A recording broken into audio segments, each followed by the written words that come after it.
Welcome to Soft Bites Podcast. Your life, your dentistry. We talk about ways to have more fun and meaning in one of the coolest and most rewarding professions in medicine. Conversations on how to bring awareness, create a healthy workplace, and provide emotional insights to make dentistry a fulfilling activity while making space for one's wonder, creativity, and freedom. Here are your hosts, Manuela and George Andre. Hello, everyone. Hello, welcome. Welcome once again. Hello, Andre. How are you? Hi, Manuela. How are you? I'm fine. I'm doing well also. And this is episode 8 already. Yes. 8 times that we are together. It's been it's been a few months, right? Yes. We started in November. I think the first one was out in November. So yeah, But it's been nice. a good self-therapy as well, right? Yeah, it's been really nice. I always enjoy it, and I'm always looking forward for these conversations. And I have to say that. Sorry. The good thing is that when we talk, we always learn something about ourselves, right? Yeah, for sure. Yeah. There's a lot of for me. I enjoy this conversations a lot, and one of the reasons is it brings me a lot of self-awareness and exactly a lot of self-awareness and another aspect also that's been a big learning about myself when I watch myself. It's very in the beginning it was very confrontational. I was a little bit shocked and overwhelmed because, of course, I had already experience in doing this kind of things and webinars, but with this regularity and time, and after I'm obliged to watch and to do some transcriptions, to prepare the note shows, etc. So it's been I've been learning a lot about myself in that aspect also. So which is good. Yeah. When you see yourself in not only speaking but also like moving and the image of yourself, you always notice some things that you were never aware of, that you were actually doing some small gestures, some small repetitions and stuff like that. So it's very interesting. For me, they are not that small, but okay, I've been working on them. It's normal. Okay, so it's episode 8. And today we are going to talk about how to set boundaries in order to manage your time more effectively and avoid burnout. We already mentioned this. Time management is a big thing in dentistry. For me, good time management is one of the best ways to reduce stress in the everyday dentistry practice. Mm-hmm. And I'm going to start with something that you mentioned in the last episode, because you mentioned that when we start as dentists, we feel thrilled, right? So we want to do as much as we can. We want to see as many patients as we can, and we give ourselves entirely to the job. And of course, we do this because we want to learn, we want to grow as professionals, we want to grow as dentistry as a business also. Either we have our own clinic or not, but that's an important part of dentistry, also the business part. But I think that what happens with time is that this feeling that we have in the beginning, that is a strength, becomes a weakness. Yes. And at certain point in our career as dentists, something has to change if we want to avoid if we want to avoid burnout, and if we want to avoid the profession, the bad part of the profession takes the best of us. So today we're going to talk about how we can not manage our time more effectively, of course, better, but also what we can do when we are at the practice, so that we enjoy the profession better, so that we enjoy what we are doing better. So I don't know. I want to hear your opinion on this. I want to hear how it was for you. How were you able to manage your time better? How were you able to set boundaries better? Because for me, time management in dentistry, I mean, in everything, but in dentistry, it has a lot to do with setting boundaries. And sometimes it's not easy to set those boundaries in dentistry. Yeah, Manuela, I have to say that my own experience was not a calculated experience, which means that I basically went through the worst part of that. So I felt exactly on the trap of trying to be as much as possible for the vast for the highest number of patients possible, because I was opening a practice, and while I was opening a practice, what happened is that you need to make money, right? And not only that you need to make money, but you need to make your own name, and you need also to prove yourself, right? You need to prove to other people, you need to prove to yourself that you are competent, right? Mm-hmm. And I think it's part of the game, I think that when you're 20s, I think it's part of the game to want to be able to show yourself that you're capable, because it's a huge importance. It's a central importance of your life, right? So you take a degree, and now you have to see if you are capable of doing that. And especially in dentistry, mm-hmm. there's a big difference between university and practice, and especially when we are talking about private practice. I think that in medicine, for example, the transition is smoother because you are in the hospital, you do the internship. And then you, in many countries, you'll be working for the public, for the government, for the public service. And I think the transition is smoother. It's more. There's less corporate involvement, which means that the financial part does not assume such a heavy burden on you. And if you are a dentist, of course, that you want to prove yourself that you are capable of doing what you've learned, because you spent 5 or 6 years learning that. So for me, it was not something that I was. I think that sometimes I would eventually hear here and there. I would hear something that, well, you have to prevent burnout, you have to set boundaries. You hear those things, but at 20s, you never actually listen to that, isn't it? Just something that people talk when they are older, and it's nothing. You just want to prove yourself. You want to make money, and if you have a private practice like myself, things become even more. The pressure is even higher, right? Because you have to pay the staff. I was also at that time. When I opened my practice, I started to do a master degree in London, so I had a lot of expenses, and basically I was available as much as possible.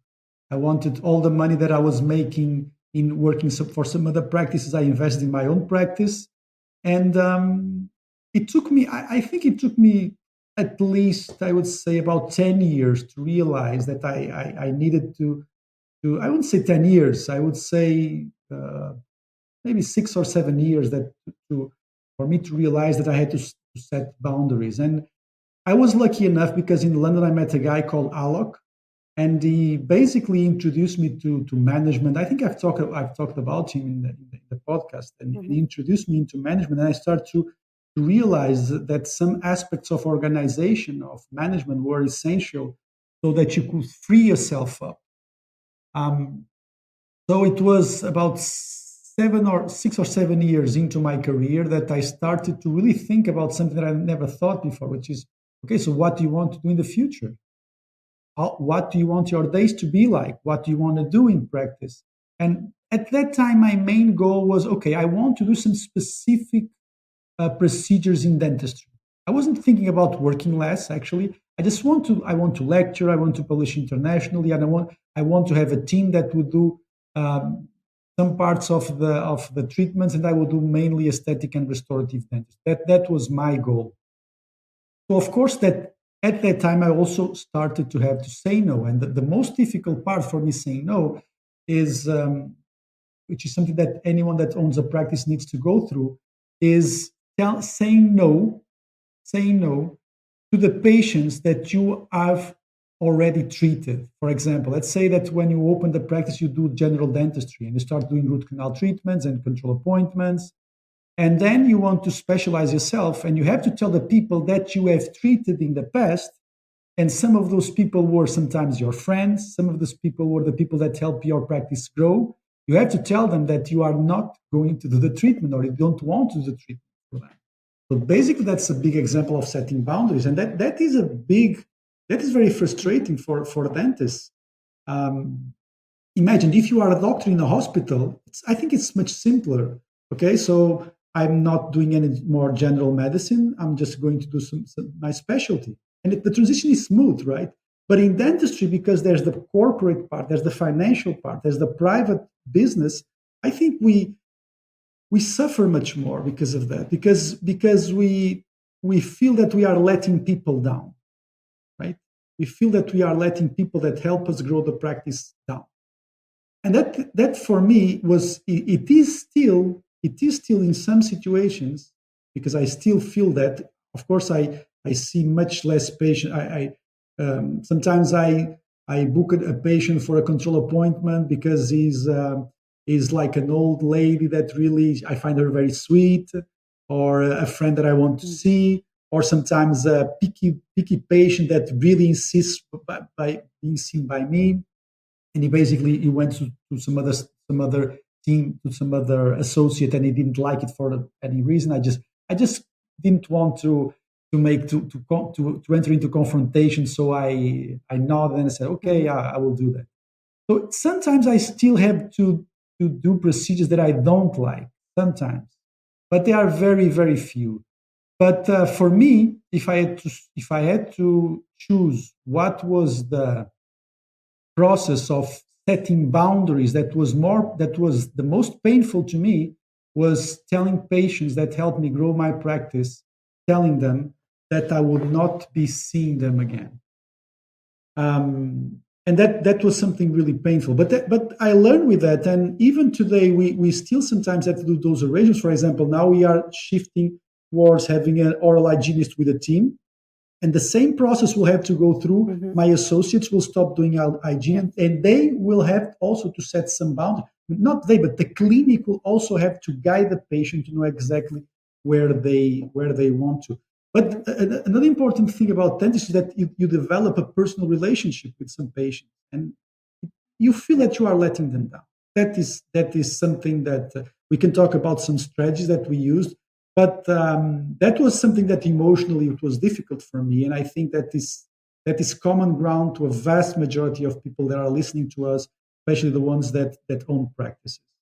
And of course, it's not in every country, because in some countries patients don't really care who the dentist is, if it is this mm-hmm. dentist or that dentist. But in Latin countries, and I think it pretty much most patients, they find that they develop a personal relationship with their dentist, and they want, if they had to choose, they want that person to be treated them on a continuous basis.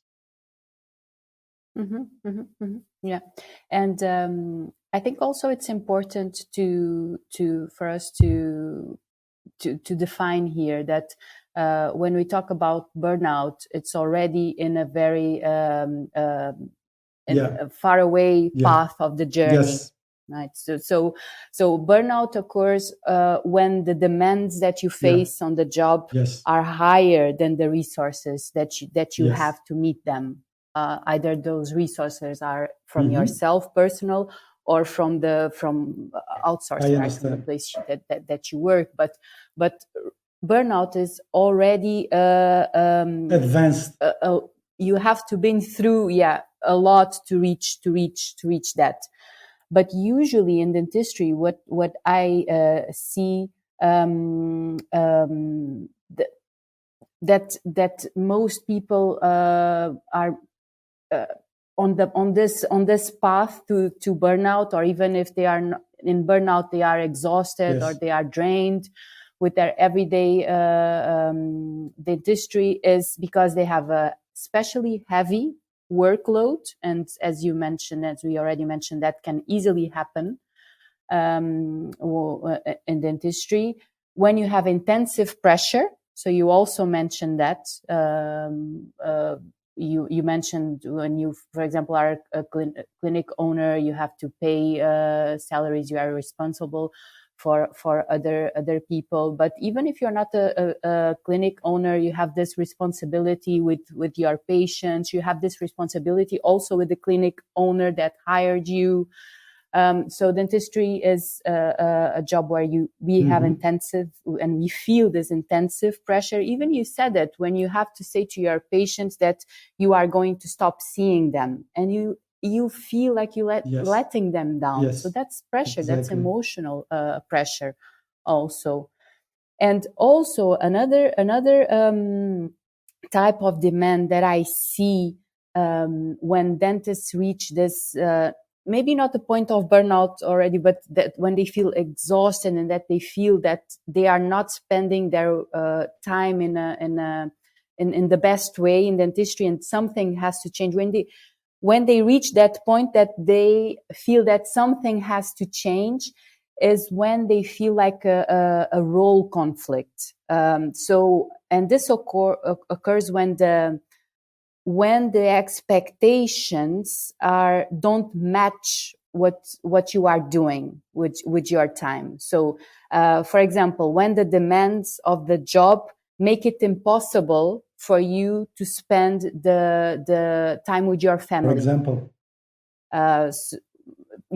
So this also, when you feel like you are that your time is not being well spent, that you have this heavy workload, and that you don't have time for your family, for your friends, that you are tired all the time. So this starts to create a conflict, and you start to feel exhausted. And then this is where I see that dentists ask themselves the question, okay, is this something has to change here? Yeah, that's it. And so I think that it's very important when you feel this kind of demands, so the heavy workload, the intense pressure, and you start to have this conflict inside yourself, that you start making these questions, even regarding your job. I see dentists coming, reaching out to me saying, no, I always wanted to do this all my life, and I adored my profession, but now I'm questioning, is this really what I want to continue doing? And sometimes it just needs some adjustments, and sometimes it's time management, and time management with boundaries. And it doesn't mean that you cannot have exceptions. Just like you said, you described it very, very in a very nice way, in a very beautiful way. Sometimes I see that old lady that I find very sweet. Sometimes it's a friend. Sometimes it's a guy that really insists, but you feel that you have to do it. So that doesn't mean but of course you have boundaries, and you should have them, and you should stick to them. But that doesn't mean that there are certain exceptions where you feel that, okay, this person I will see, because there's no perfect jobs, and we will, even with good time management, even with the most perfect boundaries, you will still have to do things that you don't like. There will still be things in the job that you don't like. But it will make it easier. It will make this path it will be a different path. It will not lead to burnout. So, and of course, there are many other skills that you can develop. I mean, personal skills, emotional skills also. I think that boundaries have a lot to do with emotional intelligence. You being in a place that you are strong enough emotionally to go through what you mentioned, right? That you will have, when you are setting boundaries in dentistry, you will have that feeling that you are letting your patients down, or that you because you will have to change something, and sometimes change is not sometimes no always change is not easy. Change is always you will always feel insecure. So if you have if you grow emotional intelligence, it will be much easier for you to go through that instability. And also, and I think this is very important, Yes. good health, because I sometimes see that dentists are exhausted, they are sick, they don't eat well, they don't take good care of themselves. So this is very important. Good health, it's a big one. Supportive relationships with colleagues, that's very important too. A healthy work environment, that's important too. Feeling that you have autonomy and control in your work. Constructive feedback, to have a safe space to have constructive feedback. And of course, feedback is not always positive. There are less good feedback that it has to be given, and that it serves for us to grow and to get better at our job. But it has to be done in a safe space, and in a way that it's supportive and positive. And I think that all of this makes a huge difference in our everyday, the way that we live our profession every day. And also this makes a huge difference for us to be strong, to be able to better set boundaries. And those boundaries should be adapted to, because I mean, it depends. There are people that like to work only, like their week to be only for 4 days, right? And to have a 3 days weekend. There are others that like to work the 5 days, but less work hours. Whatever works for everyone. And I think this is also very, very important, to analyze the current situation that you are in. Because sometimes what I see, it's that dentists also lack self-awareness on the way that they are spending their time. And perhaps they already understand what's causing them the exhaustion.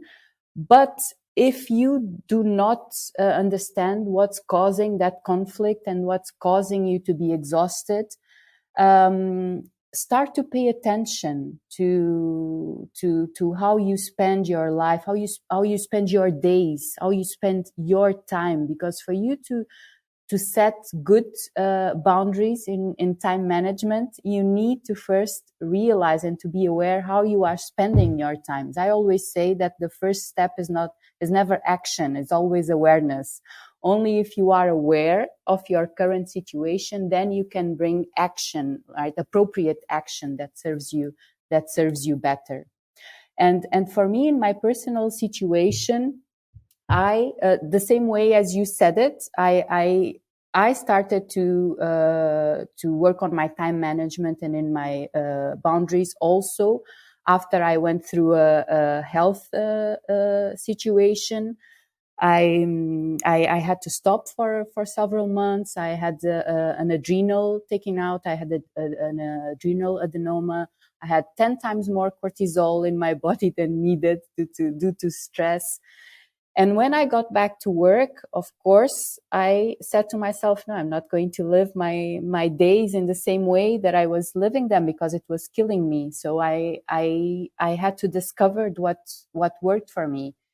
And on those months that I was not working, and I remember being in the hospital in Santa Maria in Lisboa, and I was going through how I was spending my days, waking up at 6 a.m. and doing all 100 kilometers to one day to a practice, 150 kilometers the next day to the other, working 9 to 9, 6 days a week. And I realized that I was in automatic pilot. So if we don't bring this awareness, if we don't have the ability to pause and to analyze our current situation, then I think for me, that's the first step for us then to start making the small changes that we need.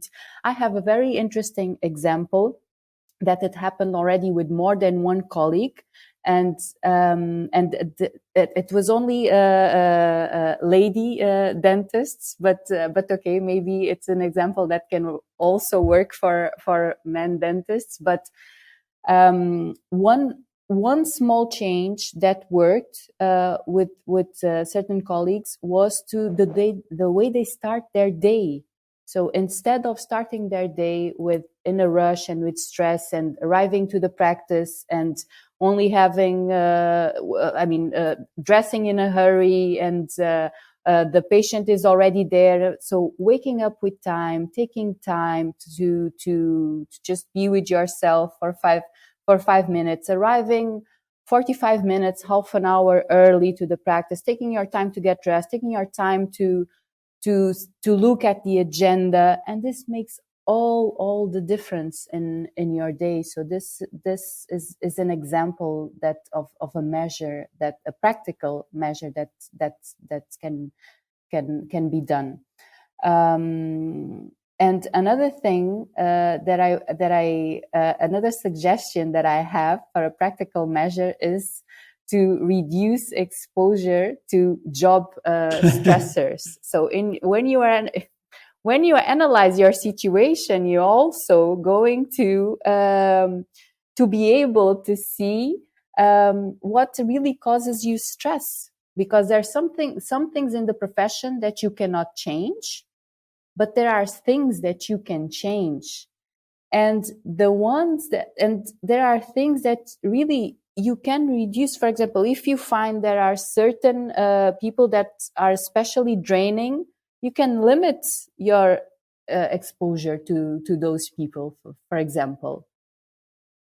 Do you think this is possible? Do you think this to reduce exposure to some stressors during the day? Of course. Well, the stressors would be either patients, right, or staff, right? Either patients or staff. For patients, there are several strategies that you can use, and for staff as well. But for example, let me give you an example. Last week, I was called by my dental assistant saying that, look, there's this lady. She was prescribed an antibiotic, but she cannot take pills, and she needs to use a different pill. And on the pharmacy, they are waiting because this pill is going out of stock, and you need to deliver a recipe by today. And I told her, well, but is this my patient? No, it's Dr. Luis' patient. Why are you calling me? You have to call him. Oh, I can talk to him, but this is not my problem. You have to call to him. They said, oh, I'm sorry, because the lady is a little bit, she's a little bit anxious. I said, well, but you shouldn't have called me. This is not my issue. This is a situation of Dr. Luis, and you have to call him. I understand that she had to do that, but I also made it clear that it's not okay to be calling me for something that is not that my time is important to be focused on the things that because I also have my own patients, I also have my own situations. So that was an example of stressor from a staff member. So I think that the best way to avoid stress from staff is to make everything well laid down and, again, written. I mean, everyone needs to know exactly what are their responsibilities. And usually what I try to make the rules as clear as possible. who is responsible for what, and that should be written and discussed. And as we talked before, this is very important. So everyone must know what is their responsibility. That's for staff. For patients, the boundaries that you set, they start on the first contact that they have with the practice. By the first contact, I think the practice should tell them how the practice works. And this may sound a little bit bossy, but the patient cannot do whatever he wants or whatever she wants. He or she must adapt to the practice philosophy and workflow. So when they call, I want to be seen by Dr. X. Well, he works here, but he doesn't do first appointments. Or if it is an emergency, I might be doing a treatment, for example, a restorative treatment, and some provisional falls off. And say, but I want to be seen by Dr. Andre. Well, but he's not here. Well, but he's doing my work. Well, if that patient was warned beforehand in the treatment plan that if he had some emergencies, we work as a team. A very typical example, let's say, for example, when he sits on the waiting room for the first time, you give a welcome pack of the rules of the clinic, saying that we are an interdisciplinary team. This means you will be seen by different doctors. So before he enters, before he contacts a doctor, he is aware that he will be seen by different doctors. So all these filters and all this, basically you are guiding the experience of the patient, and you are setting boundaries. So all this experience that happens even before you start to see the patient, this is critical. And I could not work. I am not seeing myself work in a different way. They have to be conditioned from the first contact. They really need to be there, because people we want someone to tell us what to do. For example, if I go to a doctor, I want him to tell me what to do. You have to do this exam. You have to do this. You'll be seen by this and by that, because we naturally want that, right? But if we don't tell that to our patients, they will start to choose whatever they want to do. And they start to be very erratic. They start to be very demanding. They start to assume things that should not be assumed. And you really have to set boundaries. For example, another example of a patient. Last week I was arriving at the practice, and there was a patient that I used to treat. She was a friend of mine, and she saw me on the elevator. Oh, how are you? She was with a kid. And she was about to go to my practice to be seen by another doctor. I wasn't seeing her anymore. And on the waiting room, she said, when she arrived, because she saw me, she told to the receptionist, I would like to talk to Dr. Andre, because these teeth that I've been doing, it's not okay. And because I think it was Dr. Luis. And she told me, you should see. She wants to talk to you. I said. And she was she was starting to be the appointment with Luis, and I went to the treatment and I said, what's going on? This teeth, I've been treating it several times and it's not okay. Basically, she was complaining about the other dentist, which is something that I just don't accept. I don't accept that sort of behavior at all in my practice. She was a friend of mine since childhood. And I thought, tell me about it. And we were seeing the history. Basically, she had treated that tooth in 2018. And then she had treated that tooth a few months ago by Dr. Luis again, which was reasonable. And it was reasonable because I knew the case. And I thought, look, but you have to do crowns on those teeth for many years. You know that. And the only reason that we have not really pressured you into doing that, we have informed, is because of financial reasons, because we are talking about 600 euros per tooth. But if you are willing to spend it, I'm perfectly fine with that. And how about your splint? I brought it with me. Have you been using it? I haven't been using it for 1 year. And I just stay silent looking at her. What? You haven't been using your splint? And you are complaining because of these teeth that you actually know that you should be doing crowns? And I thought, look, I understand that. But the first thing is, whenever we are going to give you the treatment plan for crowns, at least in those teeth, I thought, look, Luis, just give her the treatment plan for Teresa to do that.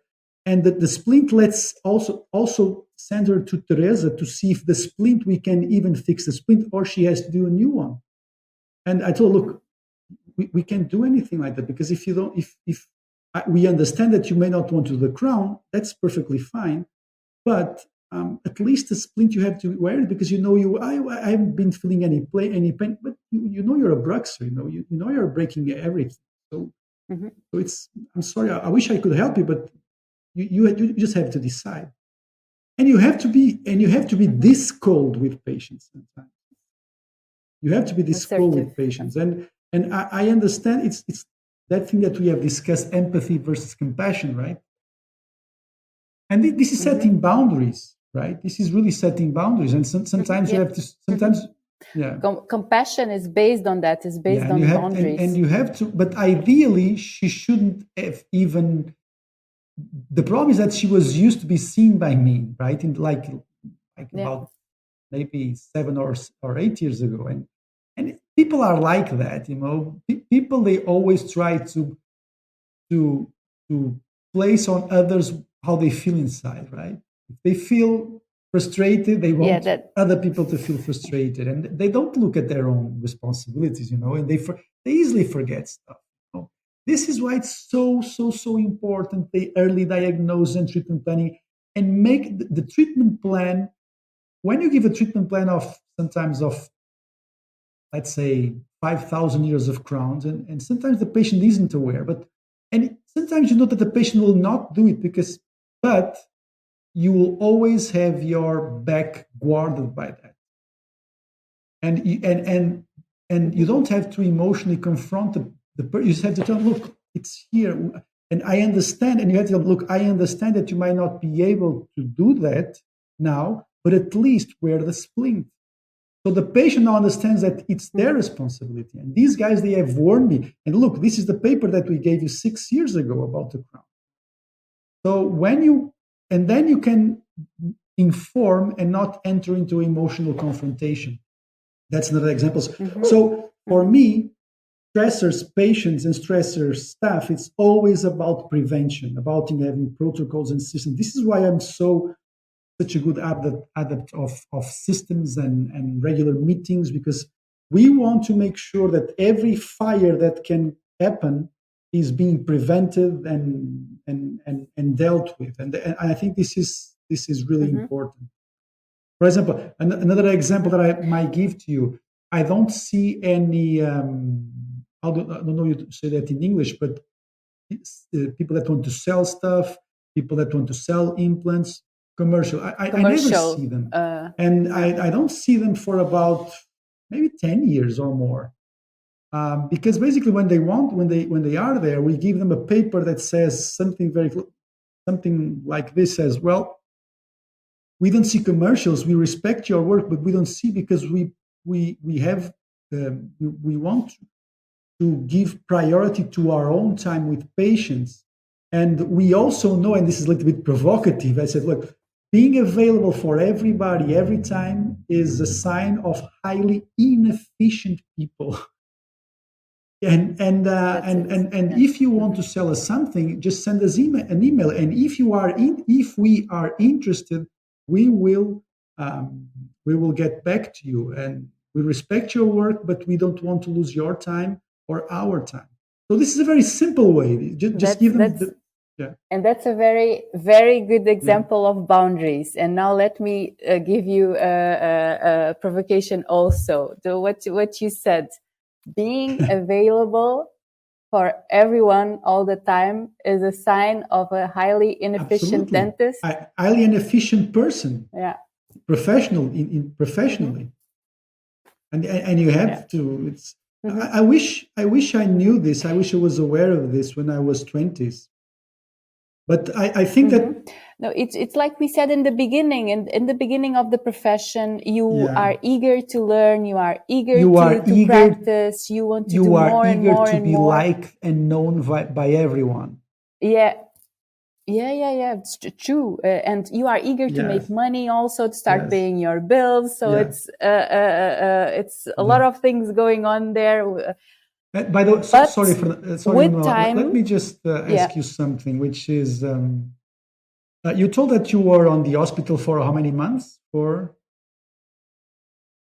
I was in the hospital 1 month and a half. because I had to had surgery. But before I had to have surgery, I had to control my cortisol levels to be able to have the surgery. So 1 month. It was not. But the thing was so basically almost. Your cortisol was generated by a tumor, not by stress itself, right? So it's so you felt organically stressed, chemically stressed, right?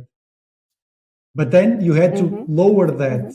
You also had to deal with the stress before you. But my question is this: was there financial? So you stopped working for about 10 months, right? Was there financial stress? You ever thought about that? Because I think that people that are listening to us, they say, "Well, I understand that, but I have to pay my bills. I have kids. I have a wife. I have a husband. I have a house to pay. I have this. How can I complement all these things?" And I have my own opinion on that as well. But in your experience, when were you financially? You don't. Are you asking me if I was working 6 days a week and from 9 to 9 because of financial reasons, or once I stopped for 8 months if I had financial stress? Exactly. The second option. Okay. No, I didn't. I'm going to tell you why. I didn't even thought about money. So when you when you have this kind of health issue, and then there's higher things, and then you think, okay, this is very ridiculous. Interesting, because like I was telling you, I had some health issues a couple of weeks ago, and I also had to reframe the priorities, because once you deal, that's very interesting what you said, because once you deal with something that is completely overwhelming,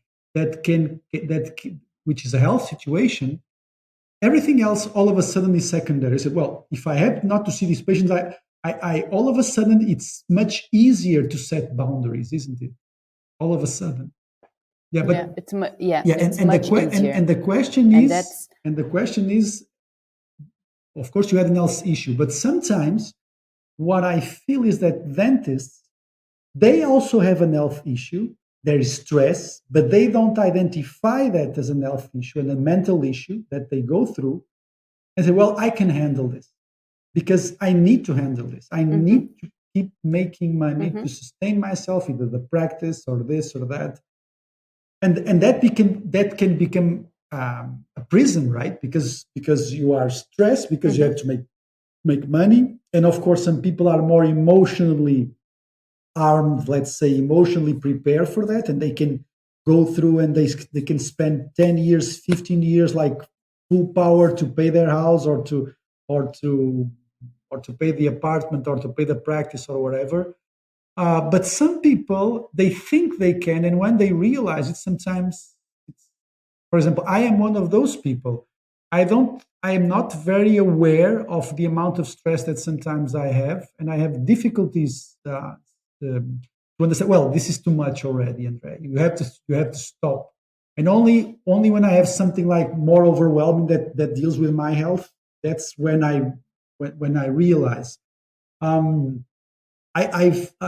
For me is it's everything is about prevention, and financially, I also believe that either in your work, either in your business or in your life, you need to be financially aware of where you are.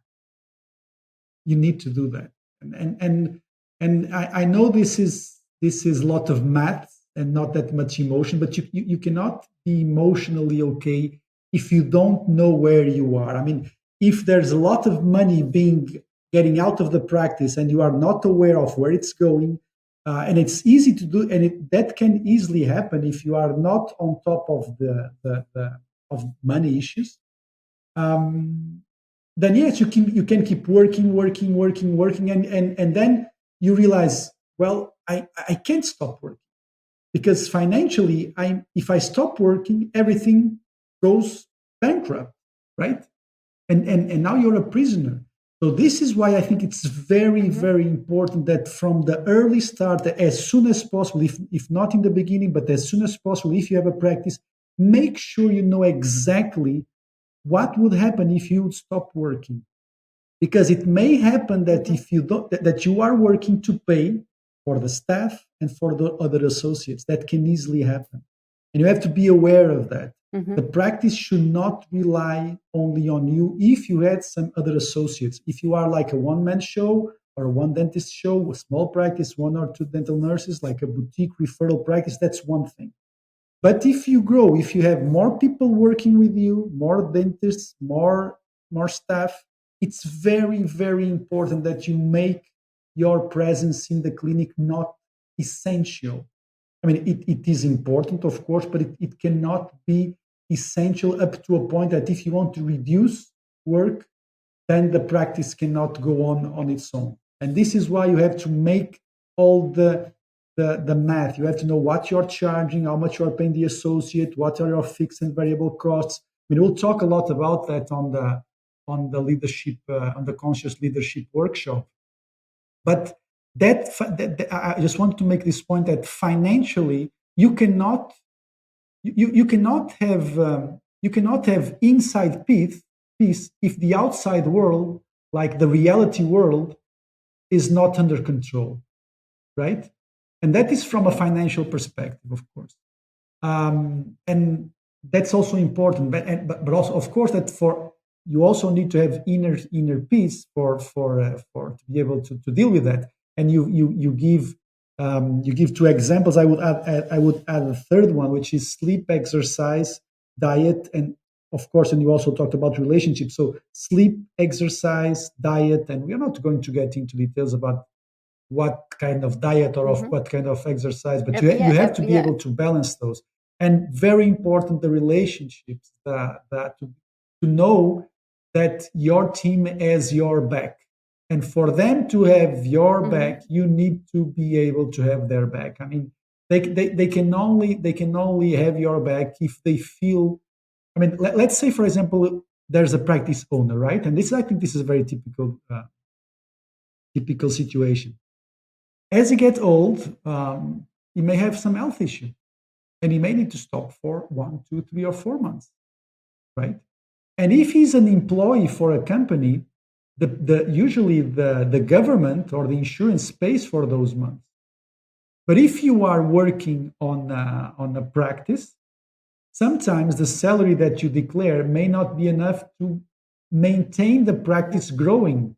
To cover. So you have to make sure, again, financially, you have to make the math that things are going in the right direction, but you also have to make sure that emotionally you have treated your associates and your staff, you have treated them well, so that they either financially, either respectfully, the way that you treat them, that you understand them, that you understand the human component that there is, so that when something like this happens, your practice, people that support you, like dental nurses and associates, they can have your back. And I think that this is why the relationships, not only outside the practice, but even inside the practice, I would not go far to say like we are all a team, we are all a family. I wouldn't go that far. I think that sometimes that conversation is actually just marketing bites, because you don't want to have, you don't need to treat other people, staff and associates as a family. But you need to show respect and compassion and understanding, and to understand that they are people as you, and they have good days and they have bad days, and you have to be understanding with that, so that they can be understanding with you when you need. Because let's face it, whether we want it or not, and this is something that I wasn't really aware in the first decade of my profession. I was always like go, and this is not okay. I will always lead by the negative, which is you've done this wrong, you shouldn't have done this wrong. So this went wrong, you shouldn't have done this. And I think that as I grow older, I've learned to realize that yes, you need to point mistakes, but you need to point them always in a constructive way. Look, this is not okay. Ideally, that should be written down. So prevention above all. But if there's something that is not okay, you have to call them the attention and say, look, watch out for this, because this is not good, not for you and not for the practice, okay? But please make sure the next time you are not doing that. And understand, and because we all need each other sooner or later. That's the way that humanity is built. We are highly dependent socially on one another, and that also applies within the team. If you have a burnout issue, if you have an health issue, you should have social relationships either with your friends and family, but also with your coworkers that can eventually have your back. So you notice that I've mentioned a lot of prevention by systems, prevention by meetings, prevention by exercise, diet, and sleep. And I think prevention it's very important. And I wish I knew that early on in my career. Let me just add also a personal thing to what you've been saying. First of all, what you said is very true. I see many dentists that are clinic owners that feel this huge weight on their shoulders. That okay, if something happens to me, what happens to my practice? That's terrible. That is look. Yeah. This is why dentistry can be so stressful. I don't think that a doctor has that sort of stress, because a doctor, he doesn't own the hospital, right? But the dentist, some dentists, they own the practice. So what will happen to my business if I get sick? I mean, you can't live like that. You shouldn't live like that. I mean, you can for some years, but you have to make sure that you are just an element there. You have to make yourself, you have to make the practice not completely reliant on you, because the amount of stress that can give to you is enormous. And even if you are not a practice owner, and this is where I was telling that I was telling a little bit also about myself, when I spend those months out of the job, reevaluating my life, I already said this. I never had a practice. I was never a practice owner. Never intended to be. So I always worked for another colleagues. And one of I really had the opportunity to reassess. And one of the conclusions that I reached is that I was earning money to spend money. So I had to bring that awareness of money that you are talking. So even if you are not a practice owner, it's very important when I said before, analyze your current situation. Money awareness is part of that. I had to bring that awareness. I was earning money to spend money. And it's interesting because in the stress reduction courses that I give, when we talk about the maladaptive coping strategies for stress, there's 3 or 4 that are more common in dentists. And one of them is spending money without awareness. So, you had a stressful day, you have a job that is very stressful, you spend many hours working, so let me buy just this or that, and you do that because I deserve it. It's like the glass of wine in the end of the day. And that will not make your day better. That will add more stress to it. So you have to bring awareness to money. This little call of attention, which is, if you're a practice owner, it's very likely that you are working to pay for other people, not only to pay for yourself, but I mean which basically it means that without you, the practice is not sustainable, and that's highly dangerous. And if it's very important that you dig into, you know your fixed costs, you know your variable costs. You know the cost per procedure, you know the percentage that you're paying, you know what they are getting, so that you can, at the end of the day, at the end of the month, you know exactly what is going on. Because if it's very imbalanced, you need to either reduce the cost, you need to increase the prices, you need to talk to the team, because you cannot just look to the other side of financial, because it's extremely dangerous. Yes, and like you were saying, because if you are not an associate, you are spending money to spend money. But if you are a owner, you are working to pay for other people. Okay? You are working to pay for your own work, and you are doing some extra work to pay for other people, just to say that you have other people around that, and that's not sustainable. Yeah. Okay. So I have just to finish. I have some positive Nice. measures that come just in the right in the path of what we are talking now. And you just mentioned one just now. Talk to your team about resources, how to bring your performance better, how you can perform better. If you are the clinic owner, talk to your team. If you are an associate, talk to the clinic owner about the resources that you need to perform at your best. How can you optimize your time?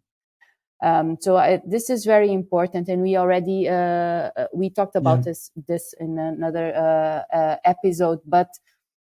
But this kind of communication is very important for you to be able to brainstorm with colleagues and with the team about ways to modify work processes that make everyone more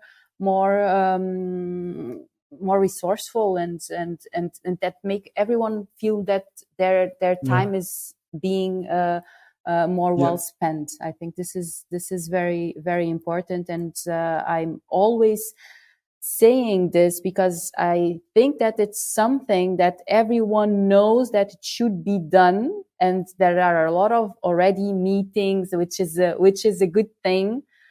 But sometimes the meetings are only, again, for the technical part and to discuss cases and to discuss the less good things. So take time also to brainstorm some ideas for how to get the workflow better and how to optimize according to the person, because we all have different rhythms. We all have different goals in life.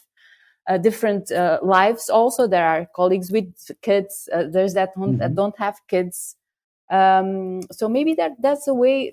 There is a way of adjusting according to everyone's needs. But that can only be done with communication. And it's very important that you have not only group meetings, but also, and you also mentioned this is very important, to have one-by-one conversations in a safe space where you can be open about certain issues that you might not feel comfortable talking in front of the whole team. That's also important.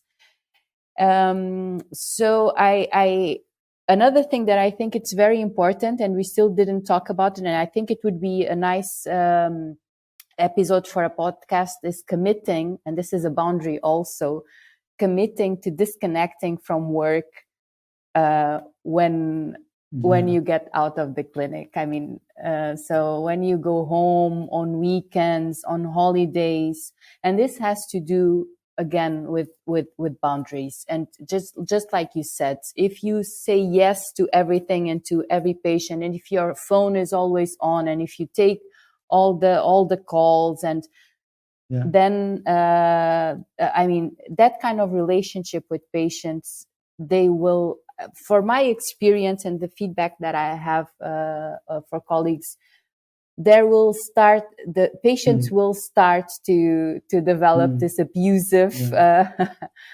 relationship, and it's not good. And also your head will always be in the working mode, in the doing mode, and you are not able to disconnect.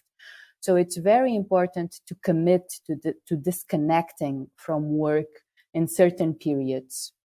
And of course, and we already talked about, prioritize to take care of yourself. Self-care is very, very important. otherwise your personal resources will not be enough. Even if you have good time management, we know that there are certain things in dentistry, certain days that can be a perfect storm full of things happening that you cannot control. And if you don't prioritize taking care of yourself, you will reach a time where you will feel exhausted. And another story that I remember was when I was already here in Belgium that I did. And this was already after I was sick. This was already after I was practicing taking care of myself and time management. I was only working 4 days a week from 9 to 5 here in Belgium. But I went to this mindfulness course only to dentists, because that was something that exists here in Belgium. And I was already having a mindfulness and a meditation practice. And I said, okay, I'm curious about this. And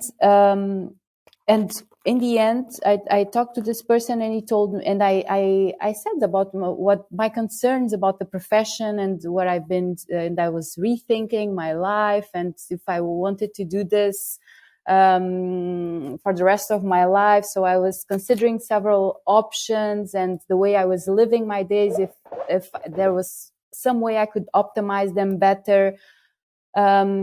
And his answer was, well, I'm very glad, because you are 40 years old, and usually this conversation I have with dentists on their 60s, but then it's too late. Yeah.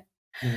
So, and I think that's also what we want here in the podcast. It's also what we want with our course. It's to start bringing this awareness earlier to dentists, so that you don't only at your 60s look back and say, oh, I have to change something, but now it's too late. I was talking to you before we started. My father is 70 and he's about to retire, and he's about to sell his restaurant. And I was thinking, well, I'm 44.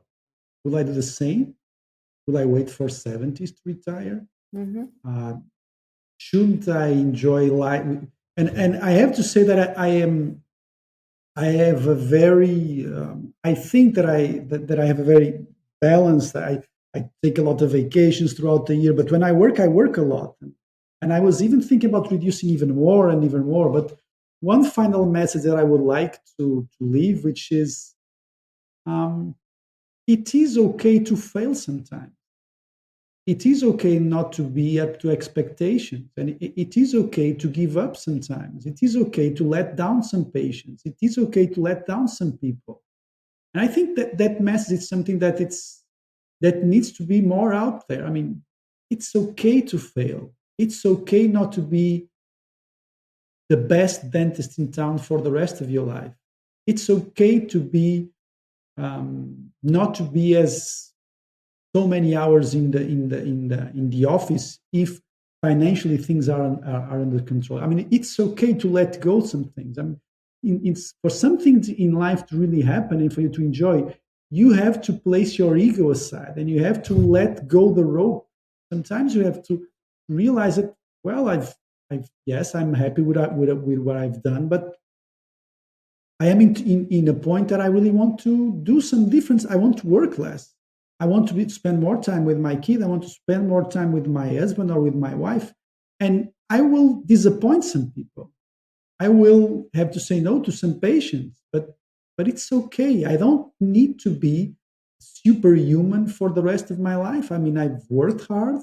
And I think this message is very important for dentists, because all the pressure that we have, especially when you own practices, we don't need to be perfect. And we need to delegate as much as possible, and we don't need to be the rock star for the rest of our life. And it's okay to fail. It's okay sometimes to let some other people down. Mm-hmm. If we did our best, it's okay to do that. Mm-hmm. Yeah, and every time you say no to something, you are saying yes to yourself. There's something that Brené Brown says, and that's what you need to focus, because I think, and I watch this with myself, and I watch it with dentists that I work, that when they start to make small changes, first they focus on what they are saying no to, right? And that's the hard part. But then they start feeling all the yeses that they are that comes with the no, because they are saying yes to themselves. They are saying yes to more time for the things that they enjoy. They are saying yes to more freedom. And then the fun begins. And so I know that sometimes when we speak about all of these things, there's a lot of bells ringing, I think, in the brain of some colleagues. But one message that I also want to leave is that by you starting asking these questions, that you just said, okay, I'm asking these questions to myself. Is this the way that I want to live? I mean, I ask these questions every day to myself. But by you asking these questions to yourself, that doesn't mean that you are giving up on dentistry, because I think that some colleagues also don't dare to ask these questions because they think, oh, but this is all I can do. And you don't, because you enjoy dentistry, you love dentistry, you should keep on practice dentistry. But maybe you could redefine the way that you work. Maybe you can make changes, small adjustments. Just try, see what works for you. And I'm sure that you will enjoy your dentistry practice better. So no one's saying that if you start asking these questions and if you start doing this investigation, if you start to bring awareness, of course you will be confronted with some less good things because there is a problem, otherwise you would not or there is an issue, otherwise you would not be making these questions. But what you will gain is insights about your life, and you will be saying no to certain things, but you will be saying yes to a lot more, and to the real you. You can bring authenticity to your life and to your dentistry practice. And I think that's very important. And just to finish, no job, it's worth our health, our sanity, and our soul. Sometimes, because sometimes I see dentists that are so exhausted and sick even, and completely drained. So no job is worth that. So you can keep your dentistry, but you can also have fun. And I think, I don't know if you want to say anything else. Very smooth way and very nice way to finish, because this is talking about burnout and talking about boundaries. It's a central part of dentistry. It's a central part of life, and sometimes people don't talk, because this has a lot to do with many of our colleagues. They are in a situation either in burnout or towards burnout or almost there. So I think it's very healthy for people to realize that it is okay to feel this way, and they can do something about it, and it doesn't have to mean the end of their career. And it's okay. And it's okay, and it will be okay if some changes are made. Yes. Yeah.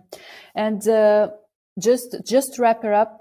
Yes, prevention with systems and human skills. These are the two things that we believe, and we are going to share it with everyone in our 3 days conscious leadership in dentistry, 3, 4, and 5 of March in beautiful Algarve, in Sagres. So for the ones that want to join us, please go to softbites.online and you'll find there all the information, or just reach out, email us, and we will give you all the information.